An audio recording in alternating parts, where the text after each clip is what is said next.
Welcome Amakhosi Network, welcome to the channel. Sanibonani ninjane. Yo, Kaizer Chiefs, yo, winning Nedbank Cup.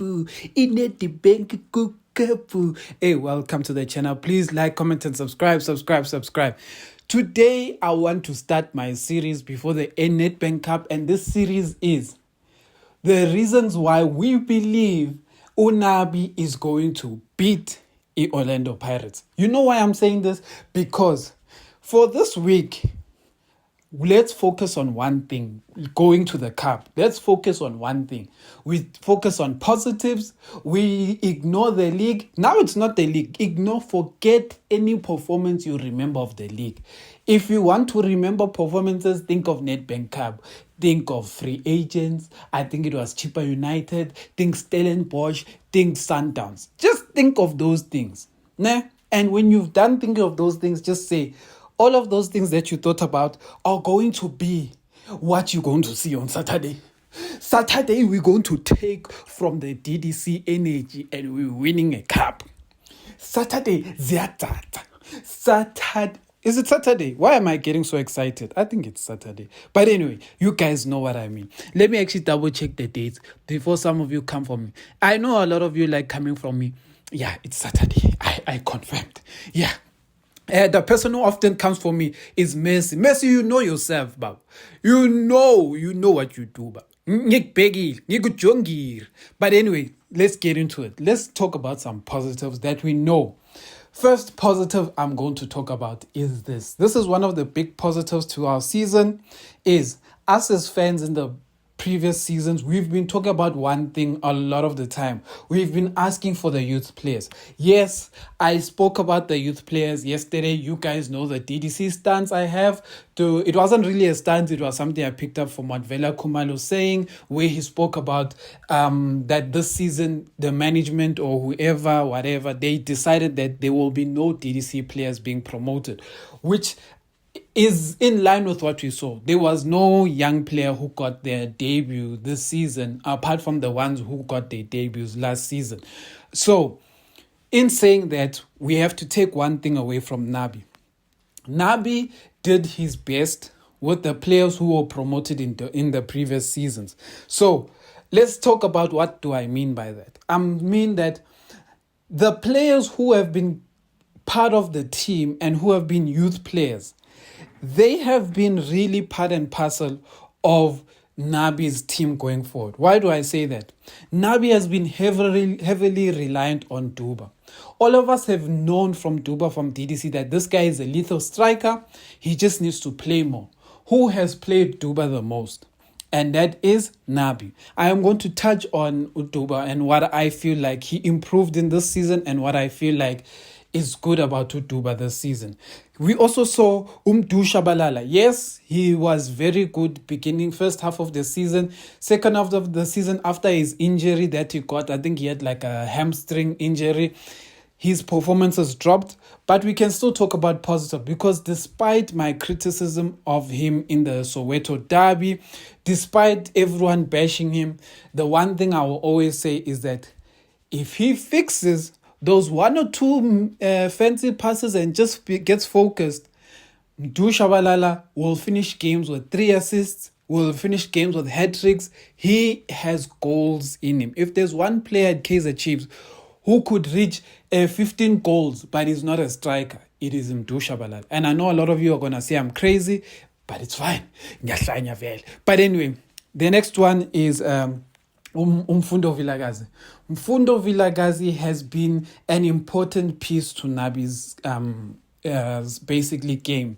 If you think about this, how scary this is going to sound when I say this, is that Mfundo Vilakazi has been involved in probably winning Nabi probably like maybe 12 or 16 points, somewhere there. He's proper been in the hands of like 12 or let's say 3 to 4, maybe even 5 games that we've won. Mfundo Vilakazi either won the winner, either gave the assist, but in 3 to 4 games, Mfundo Vilakazi was there. How Mfundo Vilakazi was introduced, that's an interesting one. I'm going to give you an example. And I know a lot of you are going to maybe try to question me on this, but I'll give you a nice example. Samkelo's one is the next one. I'm not going to talk about Ngobo. Ngobo has had his time. Mashiane has had his time. I won't talk about them. Samkelo's one is another one who was part of these players that were introduced. Nabi really did his best to bring in Samkelo Zwane, and there were some positives and there were some negatives. Let me talk about the positive. Do I think Samkelo Zwane will play in the Soweto derby? No. But this is one of the reasons why I feel like Nabi has found a way to bring some good positives out of these players. Do I think Nabi helped further develop these players? No. But he put them in positions where they could basically be trusted more or get confidence and all of those things. The one positive when I start with Samkelo Zwane is you could see that the technical team was working more on his defensive game. It didn't really work out for us because he still needs a lot of work. Samkelo Zwane, he has the brains, he has the talent. It's just the mentality. The one thing I wish I could go and get and maybe put into Samkelo Zwane is the mentality of like a Sipho Mbule, or is the or mentality of Sipho Mbule, mentality of maybe Thabo Cele, mentality of Tebogo Mokoena. These boys, Sipho Mbule, the mentality I'm talking about is the arrogance. Sipho Mbule never gets on the field and feels like he can't take you. When Sipho Mbule enters any field in South Africa, in the world or Africa, he automatically believes that he is the best midfielder in that game. Regardless of whether you put Rodri in that team, he does not care. That is the Sipho Mbule mentality. Tebogo Mokoena, Thabo Cele are the kind of people who like enforcing themselves. They maybe not as talent, like in terms of talent, they may not be like naturally talented like Abo Sipho Mbule, but the one thing they do is that they enforce their will on the game, meaning that you won't just step into a midfield and think that you're going to get past Tebogo Mokoena just because you think you're a star. No. Tebogo Mokoena will make you feel him. Whether he's kicking you, whatever, you won't sleep. Thabo Cele is the same. Thabo Cele will make you sit on the floor, not because he's more talented than you, but because he knows the basics of the game. He knows how to do things he knows how to show his confidence on the board. Let me quickly jump to Mfundo Vilakazi. Mfundo Vilakazi won't make the game because he's still with the under-20s, so we know he won't make the game. But Mfundo Vilakazi, what Nabi has brought into him, if you want me to give you an example, remember the first seasons of Phil Foden when he got into Manchester City.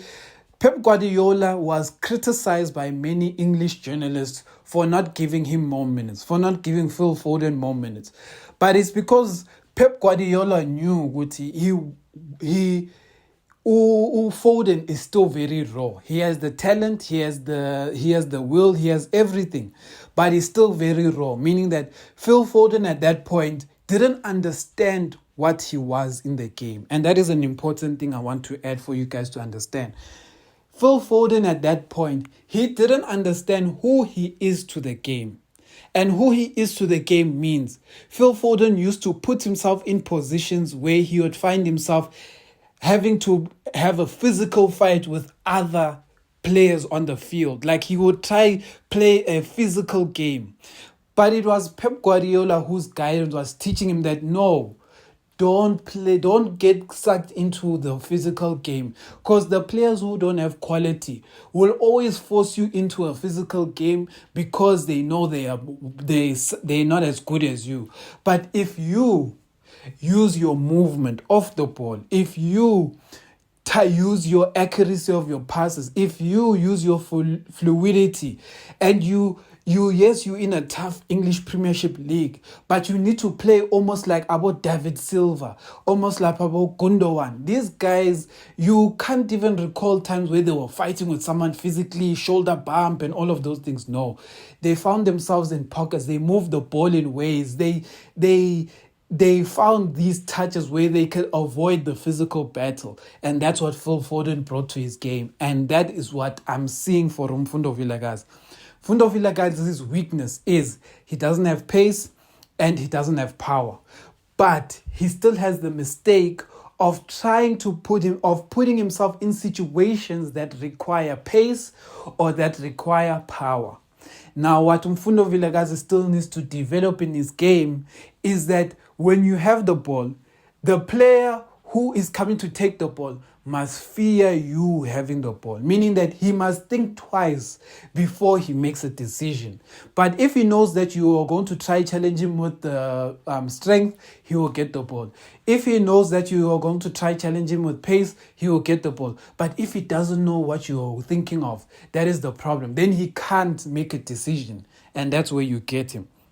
But that's where I think Nabi, I think that one, it's more of a game that I think Mfundo Villagazi will have to learn. I don't know if Nabi is teaching Mfundo that, but I've often seen him in this season, Mfundo being exposed in it, but also finding himself in spaces where he doesn't have to deal with it. So I can't tell if that is a Mfundo thing or that is a Nabi thing. I'm more leaning towards Mfundo, but that is a positive is that Nabi was introducing him in critical phases. I would want to talk about the negative. You see, I'm choosing to not speak about the negative, because in all these people I'm going to summarize, there are negatives that I'm seeing that Nabi has done, but I don't want to talk about them. I'm focusing on the positive. Mdu Shabalala, the introduction of Sirino has really helped Mdu Shabalala's game, because Mdu Shabalala is best when this is where I feel like Nabi has maybe missed it a bit. It's not, I don't want to highlight it as a negative, but it's maybe a miss.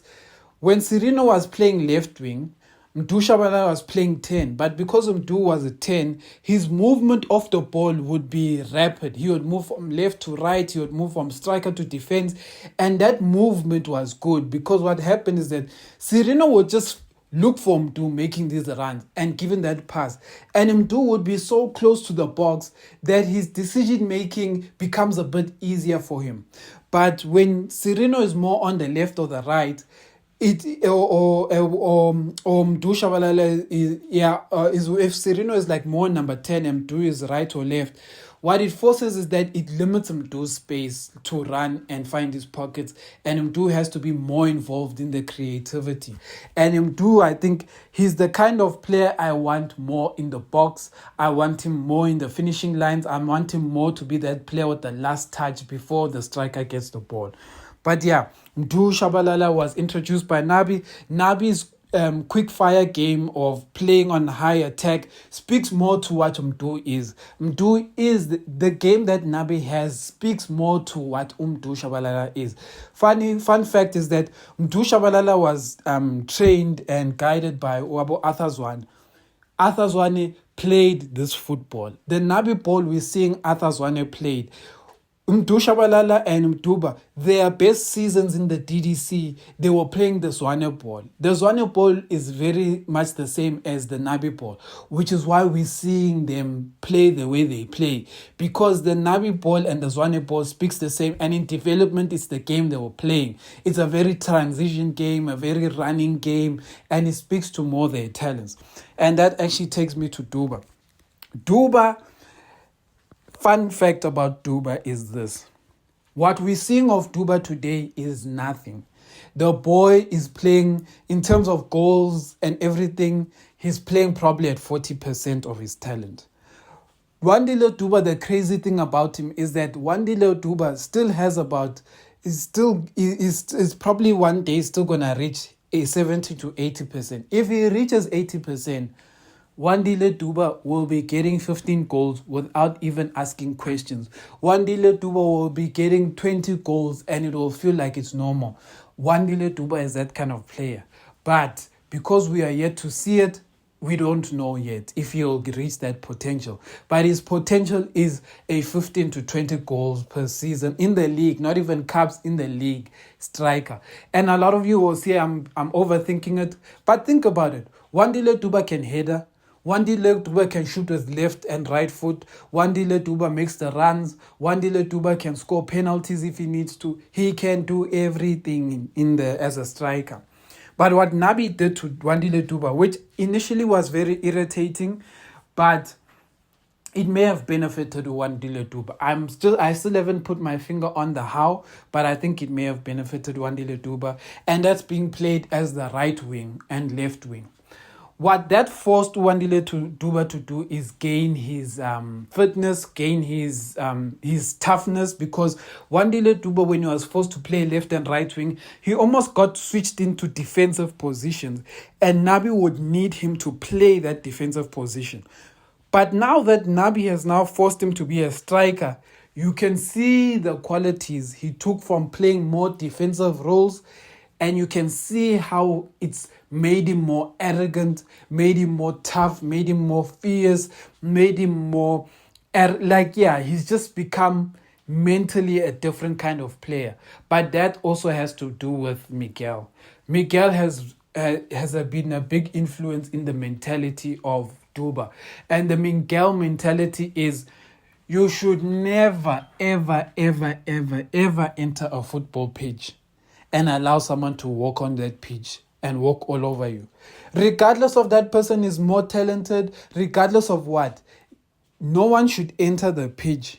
And when you are one-on-one with that person should never think that they are better than you. You should outplay them. You should try to outthink them. You need to do anything, which is why Miguel would rather go down with a red card than give you the satisfaction of you passing him on the ball. Miguel has so many yellow cards, and that is more because he doesn't want to give you the satisfaction of beating him. No, he doesn't. And we've seen Dubai have the same problem, I want to say, because he also doesn't want to give people satisfaction, which is why he fights off the ball. Most of Duba's yellow cards aren't even about playing soccer. His yellow cards are more with fighting with players. And that is a mentality that Abu Nabi have brought into it. So it's interesting. So those are the positives for today. The youth players that Nabi has brought into the team. Tell me what you guys think. Is there something I missed? Is there a player I missed? You guys let me know what you think. Amakhosi.